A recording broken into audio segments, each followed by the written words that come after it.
చిట్టి ప్రాణాలు, మీకు తెలుసు కదా మేము ఎంతో కష్టపడి ఎన్నో విషయాలు సేకరించి ఫ్యాక్స్ వీడియోలు చేస్తున్నామని. సో ఒక చిన్న హెల్ప్ అడుగుతాను, కాదనకుండా చేస్తారు కదా? చేస్తారులేండి, నాకు తెలుసు. ఇదేంటంటే ఇంకా ఎవరైనా సబ్స్క్రైబ్ చేసుకోకుండా మన వీడియోలు చూస్తున్నట్టయితే మన ఫన్మోజీ ఫ్యాక్స్ ఛానల్ ఇప్పుడే సబ్స్క్రైబ్ చేసుకుని ఆ పక్కనే ఉన్న గంట సింబల్ ని కొట్టండి. దాంతో ఈ చిట్టి ప్రాణం చాలా హ్యాపీ ఫీల్ అవుతుంది. ఫ్యూచర్ మనల్ని ముందుకు నడిపించే ఒక స్కూటర్. ప్రెసెంట్ ఎంత దరిద్రంగా ఉన్నా ఫ్యూచర్ లో బాగుంటామన్న హోపే మన జీవితాల్ని జీడిపాకంలో ముందుకు సాగేలా చేస్తుంది. పాస్ట్ లో ఏం జరిగింది అనే క్వశ్చన్ కంటే ఫ్యూచర్ లో ఏం జరగబోతుంది అనే ఒక క్యూరియాసిటీ మనలో అందరికీ ఉంటుంది. అసలు ఈ సోదంతా ఇప్పుడు ఎందుకు చెప్తున్నానంటే, భవిష్యత్తుని ఒక బామ్మ చిటికేసినంత ఈజీగా చెప్పేస్తుంది. అవునా? నిజమా? అవును, నిజమే. 2023లో కూడా ఏం జరగబోతుందో ఈవిడ ముందుగానే చెప్పేసింది. ఇంత టాలెంటెడ్ ఉన్నావు. ఇంకో ట్విస్ట్ ఏంటంటే ఈ బామ్మకు కళ్ళు కూడా లేవు. అసలు ఎవరు ఈ బామ్మ? ఈ బామ్మ చెప్పిన దాని ప్రకారం 2023లో ఏం జరగబోతుందో వివరంగా తెలుసుకుందాం.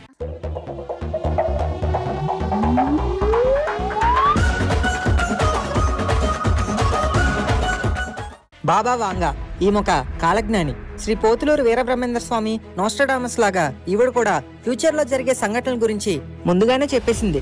అమెరికాలో 2 లోహ విహంగాలు విధ్వంసం సృష్టిస్తాయని 2001లో జరిగిన ట్విన్ టవర్స్ మీద అటాక్ ని ఈవిడ ముందుగానే 1989లోనే ప్రిడిక్ట్ చేసింది. అలానే ప్రిన్సెస్ డయానా డెత్ ని, చెర్నోబిల్ డిజాస్టర్ ని, సోవియట్ యూనిట్ విడిపోవడానికి కూడా ఈవిడ ముందుగానే హెచ్చరించింది. చిలక జోష్యాలు, జాతకాల రూపాల ప్రిడిక్షన్ లా కాకుండా ఈవిడ చెప్పినవన్నీ ఎక్కువ శాతం నిజమవుతున్నాయని ఈమె ఫాలోవర్స్ గట్టిగా నమ్ముతున్నారు. బల్గేరియాలో జనవరి 11, 1911లో పుట్టిన ఈ బేబీ వాంగా పూర్తి పేరు వంగేలియా పందేవా గుస్ట్రోవా. తన 12వ ఏటే ఒక తుఫాన్ ప్రమాదంలో 2 కళ్ళు కోల్పోయి బేబీ వాంగా ఒక బ్యాడ్ ఫేస్ లోకి వెళ్ళిపోయారు. అయితే నేచర్ ఒకటి తీసుకుంటే ఇంకోటి ఇస్తుంది అన్నట్టు ఈమెకు ఫ్యూచర్ ని చూసే స్పెషల్ పవర్ డివైన్ విజన్ ఇచ్చింది. దాంతో భవిష్యత్తులో జరిగే పరిణామాలని ముందుగానే అంచనా వేసి అందరినీ అలర్ట్ చేస్తూ మిస్టిక్ హీలర్, సూత్సేయర్ గా మారింది బేబీ వాంగా. 1996 ఆగస్టు 11న తన 85వ ఏట కన్నుమూసినా ఇప్పటికీ ఆమె చెప్పినవి జరుగుతూనే ఉన్నాయి. ఈవిడ ప్రిడిక్షన్స్ లో దాదాపు 80% నిజమవుతున్నాయనే టాక్ కూడా ఉంది. ప్రీవియస్ గా 1950లో సముద్ర అలలు చాలా వరకు భూభాగాన్ని కబలించేస్తాయని, ఇండోనేషియాలో సునామీ గురించి చెప్పి, అలానే ధ్రువ ప్రాంతాల్లో మంచు కరిగిపోతుందని, దానివల్ల సముద్ర మట్టాలు పెరిగిపోతాయని 60 ఏళ్ల క్రితమే చెప్పింది. ఇవే కాకుండా అమెరికాకి 44వ ప్రెసిడెంట్ గా ఒక ఆఫ్రికన్ అమెరికన్ ఎలక్ట్ అవుతాడని, బరాక్ ఒబామా గురించి ముందుగానే బల్లగుద్దు మరీ చెప్పింది. మనం ఎంతో ఇంట్రెస్టింగ్ గా ఎన్నో ఆశలతో అడుగుపెట్టిన ఈ 2023వ సంవత్సరం గురించి ఆవిడేం ప్రిడిక్ట్ చేసిందో ఇప్పుడు తెలుసుకుందాం. ప్రిడిక్షన్ నెంబర్ 1, ఒక పెద్ద దేశం బయలాజికల్ వెపన్స్ ని రెడీ చేసి వాటితో కొన్ని చిన్న దేశాల మీద దాడి చేసి లక్షల మంది ప్రాణాలను పొట్టన పెట్టుకుంటుందంట.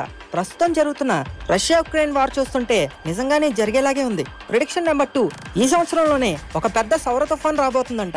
దీనివల్ల మన భూమికి వచ్చే నష్టం ఏంటంటే అయస్కాంత క్షేత్రం దెబ్బతిని సమాచార వ్యవస్థ అంతా చిన్న భిన్నం అవుతుంది. 1852లో కూడా ఒకసారి ఇలానే సోలార్ స్ట్రామ్ వచ్చి పోల్ గ్రిడ్స్ దెబ్బతిని మొత్తం ఎలక్ట్రిక్ షాక్లు, ఫైర్లు ఏర్పడ్డాయి. దీన్నే క్యారింగ్టన్ ఈవెంట్ అని అంటారు. ప్రిడిక్షన్ నెంబర్ 3, భూమి తన దారిని మార్చుకుంటుందంట. ఎవ్రీ ఇయర్ భూమి సూర్యుడు చుట్టూ 584 మిలియన్ మైళ్ళ దూరం దాకా ప్రయాణిస్తూ ఉంటుంది. ఇక్కడ ప్రయాణించడం అంటే తిరగడం, అది కూడా రౌండ్ గా కాకుండా ఓవెల్ గా, అంటే కోడిగుడ్డ ఆకారంలో తిరుగుతుందన్నమాట. ఇలా తిరగడానికి మిగిలిన గ్రహాల ఫోర్సులు కూడా ఒక కారణం. ఈ కారణం వల్లే భూమి తిరిగే దారి కూడా తప్పుతుందంట. దీనివల్ల మనకి విపరీతమైన రేడియేషన్ ఏర్పడి భూమి మీద హీట్ పెరిగిపోతుందంట. అంతేకాదు ఒక ఆస్ట్రాయిడ్ ఢీ కొట్టడం వల్ల కూడా ఈ దారి మారే అవకాశం ఉందంట. ప్రిడిక్షన్ నెంబర్ 4, భూమి మీద ఏలియన్స్ అడుగు పెడతాయంట. అడుగు పెట్టడమే కాకుండా ఇక్కడ లక్షల మందిని లేపుకెళ్ళిపోతారంట.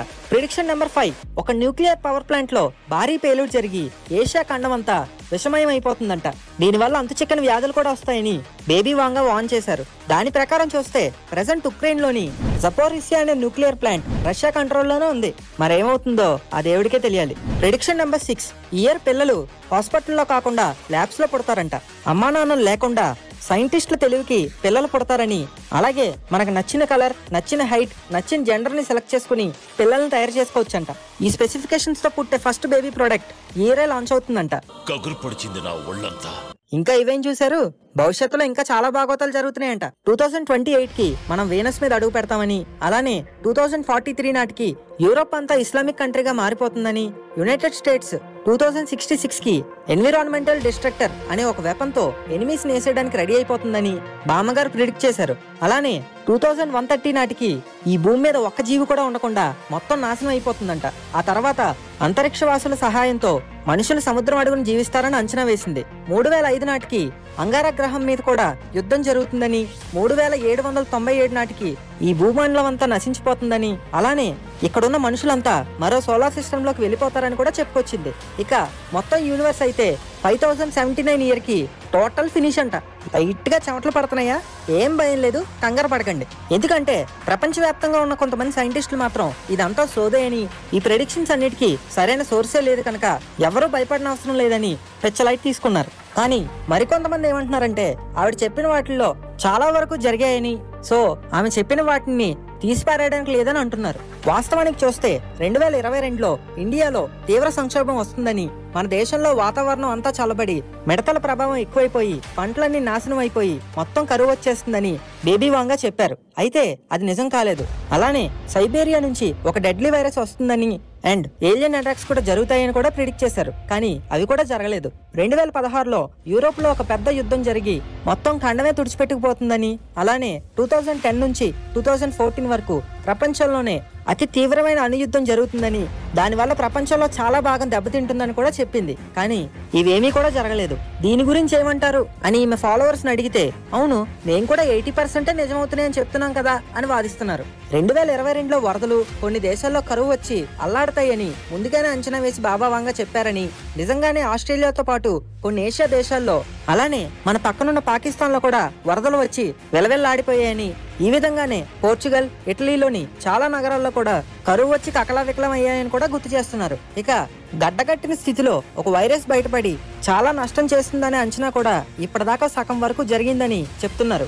అదేంటంటే రీసెంట్ గా టిబెట్ రీజియన్ లో ఒక రీసెర్చర్స్ టీమ్ కి 2 ఐస్ శాంపిల్స్ లో ఒక కొత్త ఏషియంట్ వైరస్ ని కనుక్కున్నారు. దీన్ని 14,400 సంవత్సరాల క్రితం దానిగా గుర్తించారు. ఇందులో 33 వైరల్ జెనెటిక్స్ కోడ్లు ఉండగా వాటిల్లో కొన్ని బ్యాక్టీరియా మీద దాడి చేసే వైరస్లు కాగా మిగిలినవి అంతకు ముందెప్పుడు మనం చూడనివి అండ్ అంతు చిక్కనవని గుర్తించారు. ల్యాబ్ లో తయారైన కరోనా వైరస్ వల్లే ప్రపంచం స్తంభించిపోతే ఇలా వేల సంవత్సరాలుగా ఫ్రోజన్ స్టేట్ లో ఉండిపోయిన వైరస్లు బయటపడితే ప్రపంచం పరిస్థితి ఏంటో ఆ దేవుడికే తెలియాలి. ఇది ఫ్రెండ్స్ ఇవాళ వీడియో. మీకు గనక నచ్చినట్టయితే ఇప్పుడే ఒక లైక్ అండ్ షేర్ చేసి మన ఫన్మోజీ ఫ్యాక్ట్ ఛానల్ ని సబ్స్క్రైబ్ చేసుకోండి. అలాగే ఈ ప్రిడిక్షన్ మీద మీ ఒపీనియన్ ఏంటో కింద కామెంట్ లో పెట్టి మాకు తెలపండి.